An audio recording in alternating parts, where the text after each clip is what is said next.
I made a couple of videos a while back which I referred to as the Consolations of Atheism, kind of borrowing from Boethius' Consolations of Philosophy.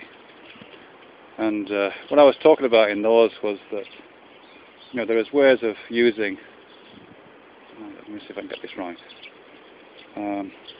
I guess I was kind of responding to, you know, claims that you often get from kind of religious authorities that, or not authorities really, that religion provides consolation, and that without religion we have a kind of existential crisis on our hands. And that's in some ways not just, I don't think, the provenance of religious authorities. You know, quite a lot of atheists I've spoken to, and I'm an atheist myself, but quite a lot of atheists I've spoken to will say things like, you know, when you die, you go in the ground and you rot, which is, you know, a pretty bleak prospect by anybody's measure, I think. So there is the, you know, and to be atheist is kind of butch in a way, you know what I mean? That you can kind of put up with the reality of life if you're an atheist, whereas if you're weak and scared of dying or any of those kind of things, then you kind of scurry into some kind of religion or other to gain comfort.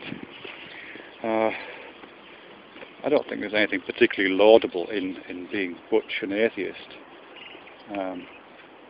particularly if it leads to a kind of way of understanding which is kind of thin, I suppose, really. So just to try to pick up the thread to where I left off, I was talking about the consolations of atheism, that atheism itself, or at least a kind of a rational approach to knowledge, empirical knowledge, and also an acceptance of certain not-knowings, that you have acceptance of doubt, and also a, you know, a kind of close examination of what it is to be alive and awake anyway, in and of itself provides consolations, for want of a better word, every bit as satisfying, to me at least, and as religion. One or two I've been thinking about. The only one I can think of right this moment is to do with other people. I mean, we know from, I mean, we kind of know this anyway, I think, but we certainly know this from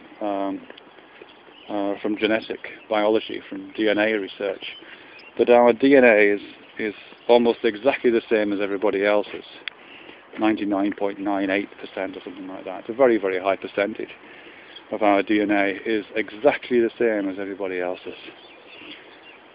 Not just the people around you or the people you closely relate to, but everybody. And not only that, of course, but we're all made of the same stuff. We're all made of the same atoms and molecules. On a purely experiential level, we've all got very, very similar experiences. You know, I'm thinking here about Donald Brown's Human Universals. We share so much kind of universal nature that we're incredibly similar in that regard. That isn't to undervalue or to dispute the real differences and the things that make us unique, but those things are very, very tiny in compared to the things that make us the same. You know, when we look at another people, and this is certainly something I experience, when I look at another person, and if I'm in the right frame of mind, you know, it's just like I'm looking at myself. I can almost feel myself kind of,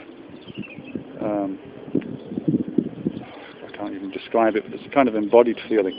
But I kind of feel like I'm almost moving around in their skin as well as my own. You know, I mean, we're incredibly similar. You know, I think if some kind of six-dimensional being from another dimension came and visited us, they wouldn't see a lot of different people all scurrying around. They'd probably just see one person, actually, because these differences are just like markings on the skin of a multidimensional being. We're so similar. I've got to stop this now because the dog's coming.